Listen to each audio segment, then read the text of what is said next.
Good afternoon and welcome to Orient Live. It might be the international weekend, but the O's are in action, so don't you worry. And they travel to Vale Park looking to get back to some good league form. And there are the lads getting ready for a big clash in League One. We'll bring you all the action here on Orient Live, and I'm delighted to be joined in the studio this afternoon by Joe Willison and Glenn Wilkie. So boys, a really good opportunity to put last Saturday's wrongs behind us. Yeah, definitely. Positive signs during the week at Peterborough as well, with some of the younger players getting a start and doing really, really well. But it's exciting today. I like the way we're lining up. Obviously, goalkeeper's missing in the international break, but other than that, I think it's a very strong starting 11. We'll take a look at the lineup shortly, but in terms of an away day to Port Vale, it's never easy. Maybe Richie would have hoped another couple of international call-ups might have seen him with our number one in, but you got to deal with the card you're dealt. It's never an easy away day, but we've enjoyed some good memories there in recent seasons. Yeah, we have. I remember great goal from Idris, and that was last season. Two seasons ago, yeah. Nice pass from Tom James. But yeah, no, so it's, as Glenn said, great opportunity. You know, another good game, a winnable game. It'll be tough, but you know, as Glenn said, it was good, really good signs at Peterborough during the week. I think you saw like the strength of the squad actually. And we spoke about it last weekend, didn't we? Wanting to try and add that number 9, get another forward in. They've gone and got Don Ballard, who, you know, by all accounts is a good player. You know, come through at Southampton. So I like the fact that he's shuffled the team around today. I think it's good that, you know, players know that their shirt's available. Everyone's still trying to fight for that opportunity to get in the starting 11. So, you know, it just makes it more competitive.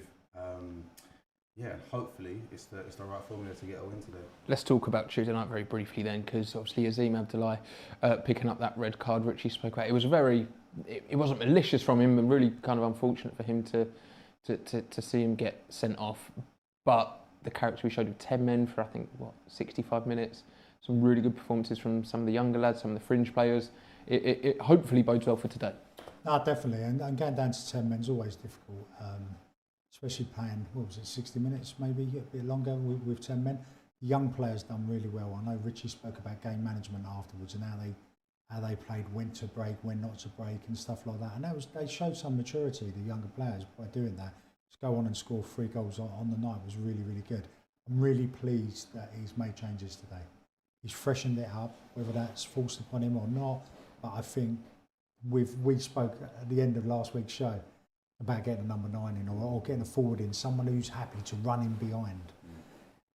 He looks like that the new lad. He looks very, very good. He is young, but if he's got that enthusiasm about him and he's willing to do that kind of work, I think it's going to be really good for Connolly to drop into that 10 position, and because we're not really seeing him play with somebody like that. So today, him dropping a little bit deeper, we may even see a different type of performance from him. Well, we'll get our teeth into the starting lineup. But first, let's hear from the main man, the gaffer. It's Richie Wellens.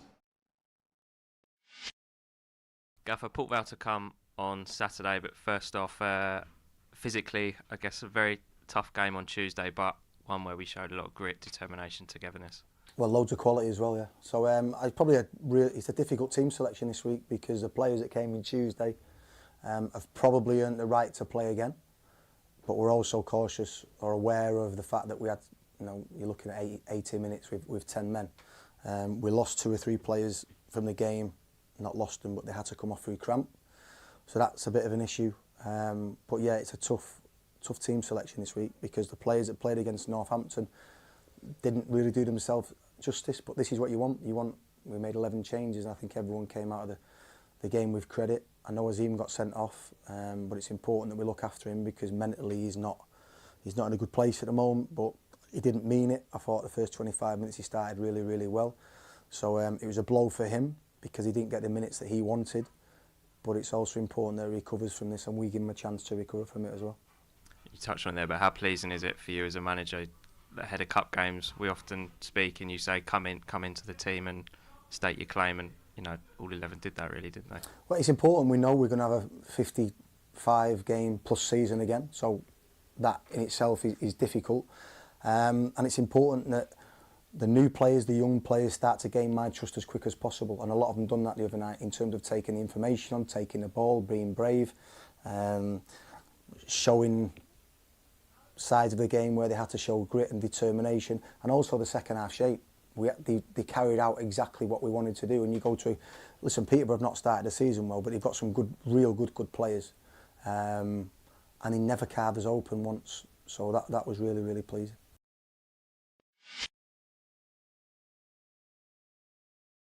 Right, then let's get into this starting lineup, and as Glenn's already alluded to, there has been a handful of changes, and it's a slightly different looking side to the one that lost last Saturday. But let's see how the O's shape up. Starting in goal for his full league debut, it's number 33, it's Killian Cahill.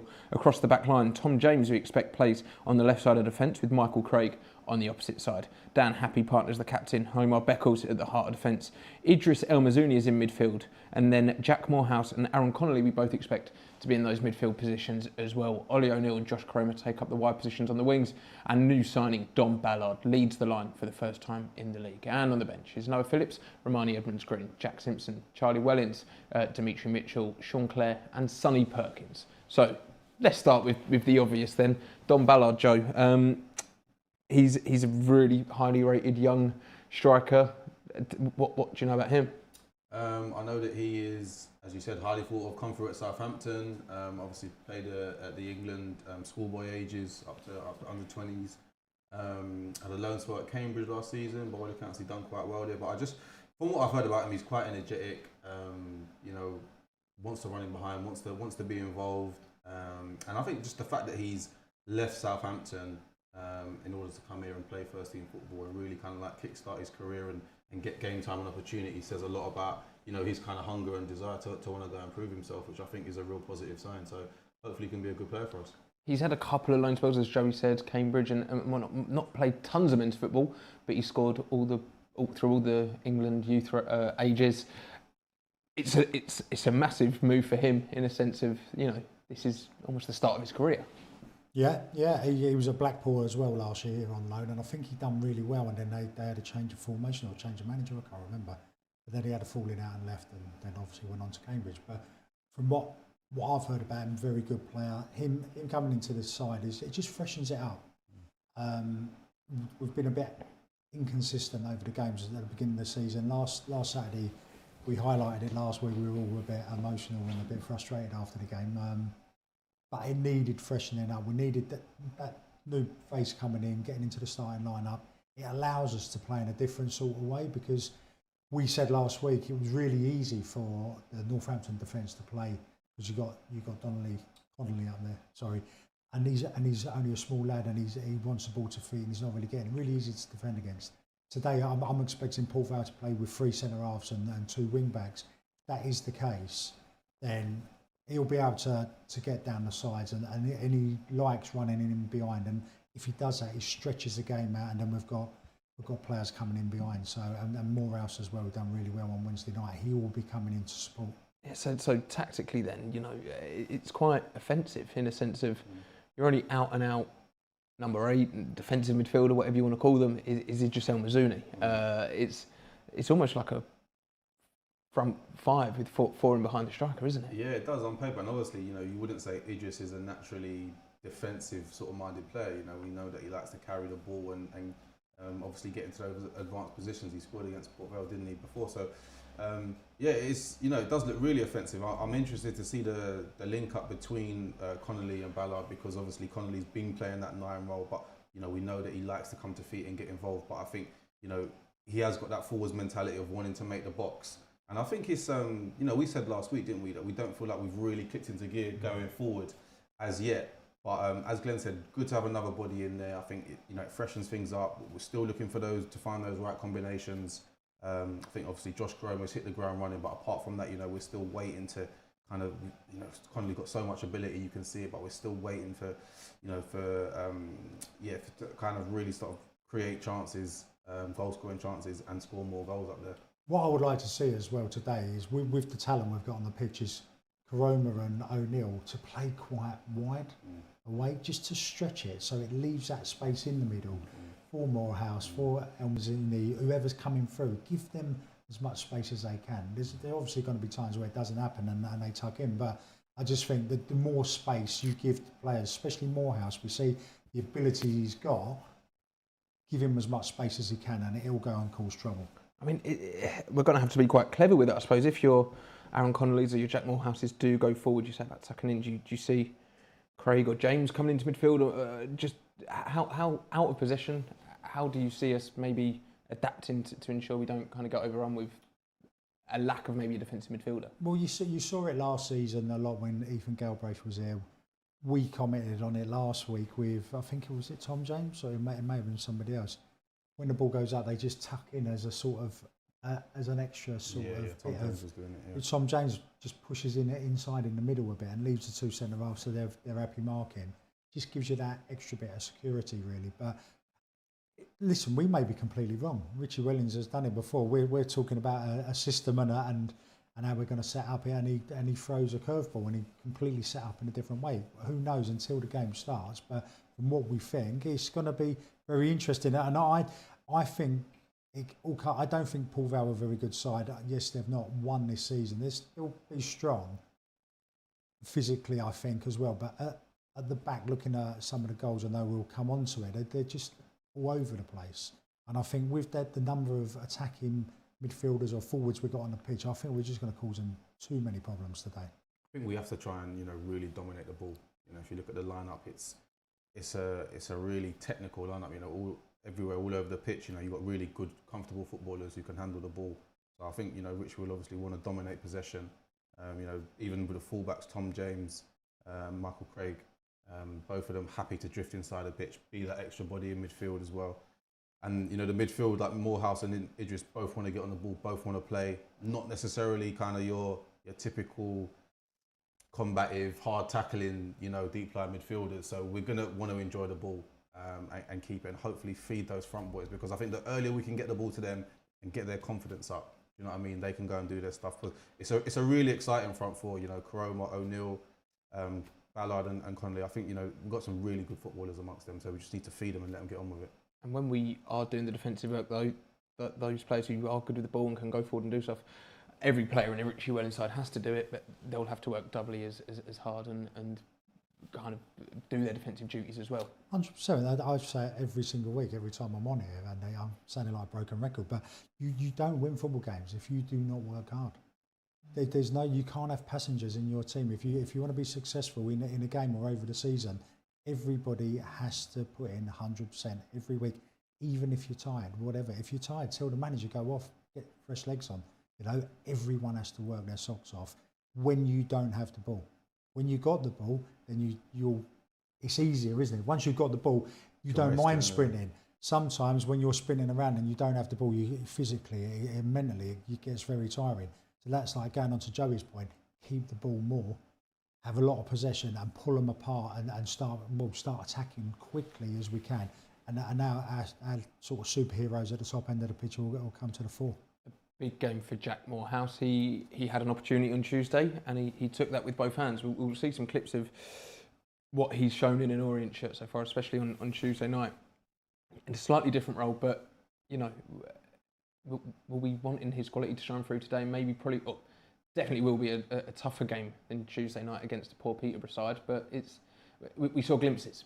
Yeah, I'm sure it'll be competitive, but he showed really good signs the other night. I think his energy, his eagerness to impress. You could tell that it was an opportunity for him, and he was like, look, I'm gonna stake my claim here. I'm gonna show the manager that he needs to pick me for the weekend, and that's what he was about. The other night it was a really good kind of all-round, all-action display from him. Great feat there. When I was watching on Tuesday, I was looking, I couldn't see who it was at the time, but he obviously sticks out there because he has his socks rolled down and you can see just the way he is with the ball, but very comfortable in possession. He's not a big lad, he's quite wiry, he's quite slim, he's only young, but he seems very difficult to knock off the ball. Like you've got seasoned pros or whatever coming up against him, and to get him off the ball, you're going to have to take him down.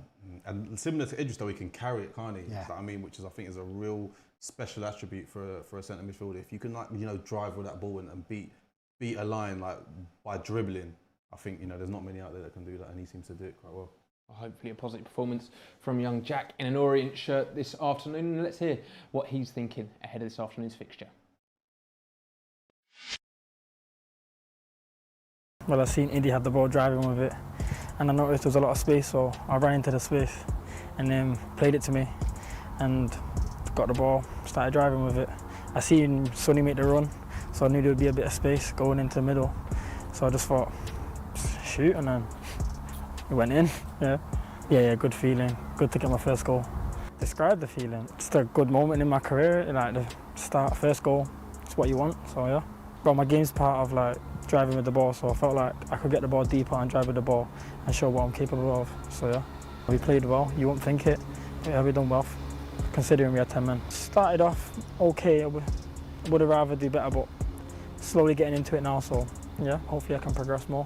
And yeah, probably the physicality, like the difference between it, and like pressure on the body. You have less time and that. Everyone as a whole, like they've all been welcoming, nice with me. So I'd say everyone.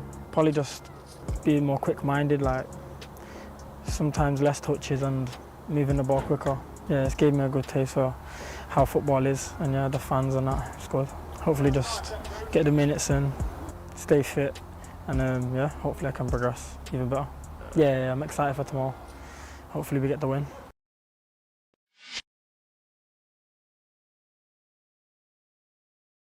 Is lunch at work awesome? If so, tune out now. If not, keep listening.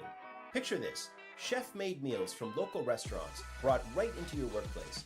No sad sandwiches, no tired menus. By tapping into the local restaurant scene, Fuda powers workplace dining for companies across the US, giving teams flavor, convenience, and authenticity. Half of Glassdoor's best places to work have partnered with Fuda. Is your team ready to upgrade its workplace food scene? Find out how at Fuda.com. That's FOODA.com. Big thank you to Orient Live sponsors Food there. And of course, if you're watching along live on our YouTube stream, then today's match is available to stream here on Orient Live. International fans can pick up a match pass to watch along for £10. And if you're in the UK, you can listen along with an audio pass with Matt Hiscock and Dave Victor. Just head over to the club website and the match centre to pick up your streaming passes. Now, we're going to take a look at Port Vale side very shortly. But first, let's recast our minds to last week when there was a memorial for a very special man.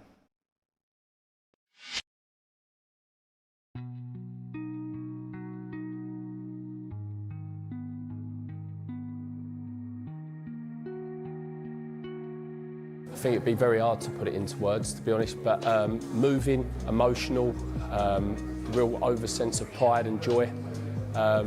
For us as a family, the moment we walked in here, it was quite surreal. I felt his presence here, and to see this permanent fixture here now when he's stand, I can't describe, to be honest with you, George, just like what it means to us as a family, to me personally. It takes me back to the real early days. This place and this football club, what it did for us as a family and continues to do. But I took so much comfort in the very early days when Dad passed away, coming here by myself and reading people's messages and tributes, and to see those that have been able to be rectified and saved here now is a real sort of reflection moment. Of where we were at that point to where we are now, and to see people come together today from obviously Leyton Orient Football Club, but also Northampton Town, another club that Dad represented, and to see what he means to both sets of supporters. As his son, I can't really stress enough just how proud that makes me. When I come here today, it hit me hard actually, because I've not seen it, and to see all the boys that played for Justin at that time, all with the shirts on the wall or the ceiling, showing, it brought it all back to me. To see my own boys shirt up there, Samling, that's hit me the most, I think, with his message to Justin. And you know, this man is the man that started on our journey, and I think it's great that we've honoured him, and the shirts and everything that was done at the time has been put into great use. Justin Edinburgh, to me, represents the rebirth of Leyton Orient Football Club. We all know what we went through, we all know how low we were, and now we're a club on the up. And I think most of us look back as the moment when things turned, I say, not just as a team, but as a club. And we couldn't bring ourselves to come down and look at the memorial. So to come here today, again, it sounds a bit strange, but it's almost a bit of closure, and it's a beautiful memorial, and it really is great to see it. His appointment was inspirational from the outset, and he came in and transformed the club. He really took us out of the wilderness of the non-league, and he was a great leader, a very nice person. What little we knew of him, but he always came as a very polite man, great leader for the team, and it was tragic what happened to him. You know, and it's sad that he didn't get the opportunity to push on, having got us to promotion. It's really sad, but we remember him fondly, and it's great that we've got this memorial here today, that future generations, as they come in here, will be able to look up and say, well, even the youngsters will say, well, who was Justin? And look it up and find out about it. This memorial is so indicative of what everyone thinks of Justin. You know, Orient loves you more than you know. It sums it all up, really. He was the catalyst that got us going on the pitch after the club had been saved off the pitch by Nigel Travis and Ken Teague, and all of that saving the club wouldn't have meant anything if we hadn't been able to get going as a football club on the pitch, and that's what he did. He got us going as a club, as a team on the pitch. You could see that, and the fans really took to Justin, and you know, the outpouring of emotion when he sadly died was incredible, and time has passed, but it's great to see this memorial here now. It means a lot to the fans. Justin still, his name is still sung. You know, those words are up here on this memorial. It's such a fitting tribute to him. Here's to you, Justin Edinburgh. Fantastic stuff from the club. Right, now let's turn our attention back to this afternoon's clash, and let's take a look and see how the home side Port Vale and how Darren Moore will be shaping up his side this afternoon. Starting in goal for the Vale is Marco Morosi. It's a back three for them, we believe, with Connor Hall, Ben Hennigan and Cameron Humphreys at the back. It's a five across midfield with Kyle John, Ryan Crossdale, Rhys Walters and Jaheim Headley in there with the captain, George Byers. And it's two up front with Mo Fal and Devante Cole. Ben Amos, Funso Ojo, Mitchell Clark, Liam Gordon, Dejuan Brown, Ronan Curtis and Ruri Paton are on the bench. So, you've touched on it already, Glenn, but they're on the hunt for their first win. They'll be up for it just as much as any team. No, definitely, especially playing at home as well. They'll maybe get a few more supporters in from games that have been called off in a high division because of the international weekend. So there might be a bit of a bigger crowd there. And what I am surprised at is, I know we may come on to their goals they conceded, that their defence is not great, and their manager Darren Moore was a very, very good centre-half, played at West Brom for a number of years, played in the Premier League for a number of years. So seeing them sort of defensively not being great is a real surprise for me. They'll want to sort of try and put that right today. But I don't think, going forward, I don't think they're that great. From what I've seen in the game so far this season. So for me, it's Orient win all day long. They're not good in defence and they're not good in attack. So it's an easy one today. Well, I'm going to rein you in a little bit there. You say they haven't got a good defence. I mean, let's play some of the goals that they've conceded this season, because I agree, when you look at it, defensively they're shaky. But on paper, they've not scored many goals. They've only scored 2 goals this season, but they've only conceded 6, which is kind of the same or only slightly less than a lot of teams in the division, but they do look defensively weak at times, don't they? Yeah, they do, and I think, you know, at the moment they're a team that has probably struggled a little bit to adapt to League One after being promoted. You know, they haven't quite found the right formula or the right sort of like way of playing to, you know, both to score enough goals and to keep them out at the other end. So they're a team that's vulnerable, but you know, at the same time, these sort of games, they're always difficult, because, you know, when you're away from home against a team who is desperate to get their season up and running, you know, they'll be really looking to, you know, seeing this as a huge opportunity for them to put some points on the board today. They look really weak in and around the box, and that's where I guess Richie's looked at it and gone, all right, Koroma, O'Neill, Moorhouse, Connolly, go and do your thing. Definitely, and as we saw there, on set pieces, corners, wide free kicks, etc. They're weak on them as well. So you bring in Dan Appy, Omar Beckles into that on set pieces. We're a threat all over the pitch today. I mean, we want goals as well. We struggled last week against Northampton side who sat in. I guess that's maybe been a bit of a kick for some of the players. You know, that it wasn't good enough last Saturday, and now go make things right, go and score some goals. Yeah, absolutely. You know, the game in midweek was really good. I think just to kind of lift the place and give opportunities to other players. You know, a couple of which have really taken their opportunities and found themselves in the team today. So, you know, it's it's another opportunity. It's still very early days. Still trying to find, you know, kind of the right the right mix of personnel and formation stuff. So, you know, it's a good opportunity, I think, to go and really stake a claim today. I think if we get an early goal today, first 10, 15 minutes, we're going to run riot because they're going to have to come at us. And I just think that plays into our hands massively. Like, we are very good with the ball. We've got attacking threats all across that front line and across the middle of the pitch. We can get that early goal. Vale have to come at us, and it's just going to leave so much space for us to go and exploit. Well, the players have made their way out onto the pitch up at Vale Park. It's a big game for the O's to get their league campaign back on track. Right then, it's time to hand over to Dave Victor and Matt Hiscock. Here we go. Proper old football ground, isn't it? Wonderful atmosphere building. Big game ahead for both these sides, and may I say, probably a little bit more pressure on the home side. Their early season story, of course, has been the success in the Cup. They've got the plum tie against Arsenal, who come here a week on Wednesday, but they haven't recorded a victory yet in the league, and that will be a massive concern to Darren Moore after 6 games. You say it's a traditional old football ground. The last home game, they celebrated 75 years here at the Wembley of the North. One of their famous supporters is, of course, Robbie Williams, and I've never heard him as loud as he is being played here around the stadium. Yeah, I know, and look, you can hear in the background now the wonder of you. Before that, we had Roy Orbison's Penny Arcade. Proper traditional old music here. It gets the crowd on their feet, and there's a good gate inside Vale Park this afternoon, and the crowd really whipping up the atmosphere.